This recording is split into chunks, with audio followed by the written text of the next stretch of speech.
that small contact that some might say it's not that harsh enough, that's enough to throw that attacker off. And at that point there, if he wasn't thrown off by that contact, that's a very clear, obvious scoring opportunity. So very surprised it was not second recommended down by VAR for that consideration.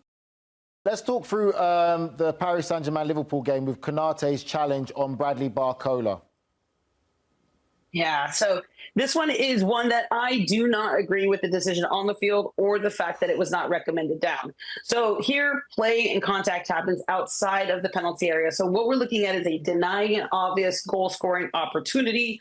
People are saying, well, it's not really that hard of a tackle. We're not looking at the severity of the contact. We're looking at the technical nature of it. When you have an attacker who steps in, gains that speed, gains that location, gets in front of that defender, right? That obviously gives him that opportunity to move on to the ball. He can easily gain possession of this ball. So any conversation about would he gain possession or the likelihood of him gaining possession, the answer is yes, that's strong there. So the question now remains, is that a natural contact or movement? That's where more of the debate happens. I always focus on, is the contact coming through the numbers, right? Is it coming through the back as opposed to a shoulder-to-shoulder challenge? As soon as the attacker steps in, as soon as he gains that space, he's running onto the ball. He's not trying to pull that kind of contact. The arm, you can see it go a little bit lower through the back of the numbers. That small contact that some might say it's not that harsh enough, that's enough to throw that attacker off. And at that point there, if he wasn't thrown off by that contact, that's a very clear, obvious scoring opportunity. So very surprised it was not second recommended down by VAR for that consideration. So I actually think the referees got this incorrect on the field and also in the booth. I like your explanation, Christina. I didn't consider the severity aspect of it. It didn't need to go into the realm of severity because it was such a fast-moving play. Now I'm just thinking of something theoretical. Had that been inside of the box and it would have been a penalty kick, since Upamecano is not playing the ball, does that mean it's a penalty kick and still a red? Does double jeopardy not apply in that type of situation?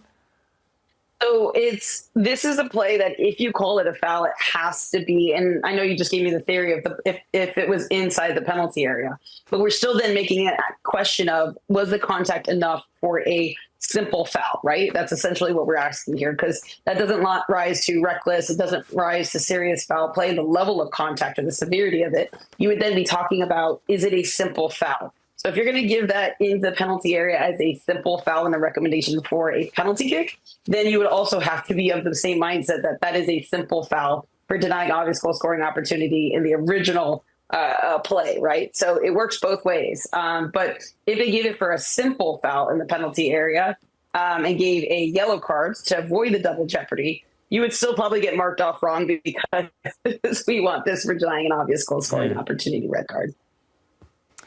Bella, all good today. What is it? Is today the 25th of December? Is it Christmas night or what? Me and Christina just went 4 for 4 in agreements. I couldn't believe it, wow. Christina. I kept without an argument. Him waiting, and he's all happy today. Miracles happening.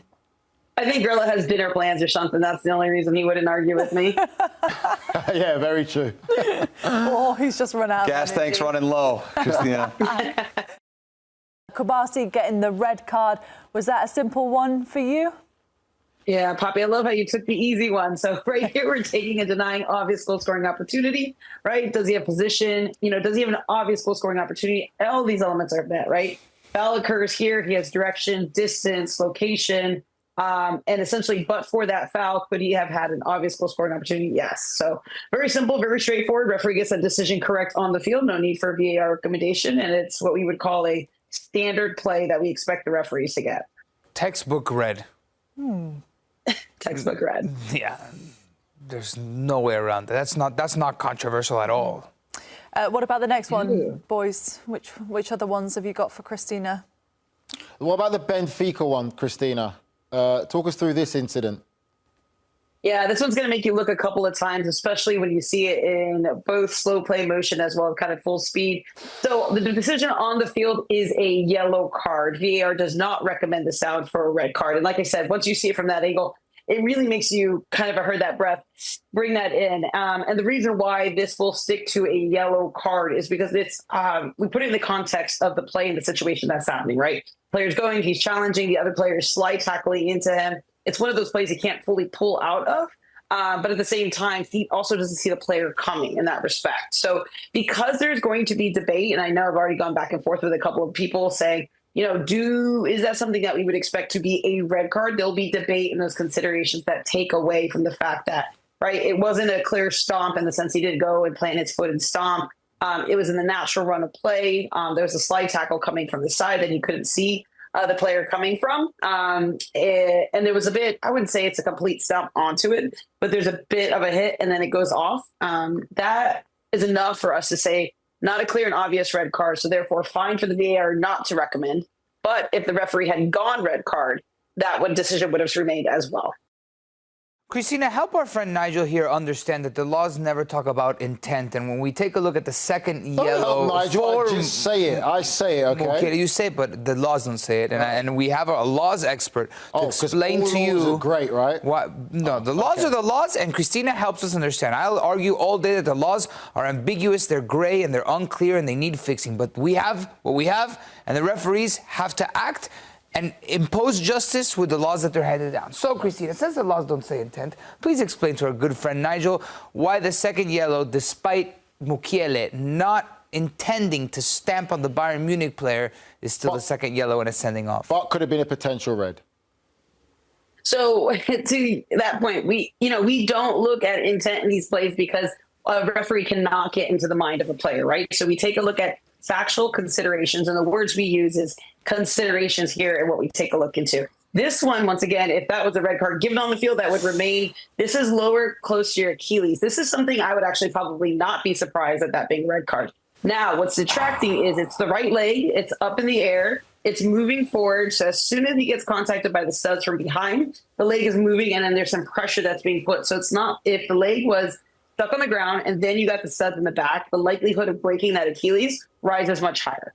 This may be a couple of degrees removed, right, in the sense of saying, is that red, is that yellow? It's a very, very much orange card. It's enough to sit for a yellow card, second red.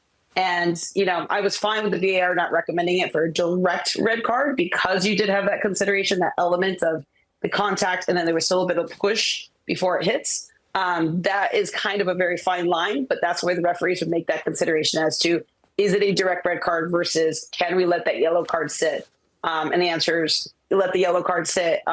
Ultimately, yes, the decision is still essentially a red card, but that also could potentially affect further sanctionings by the competition, which is why they take a look at whether or not it's a direct red card or not.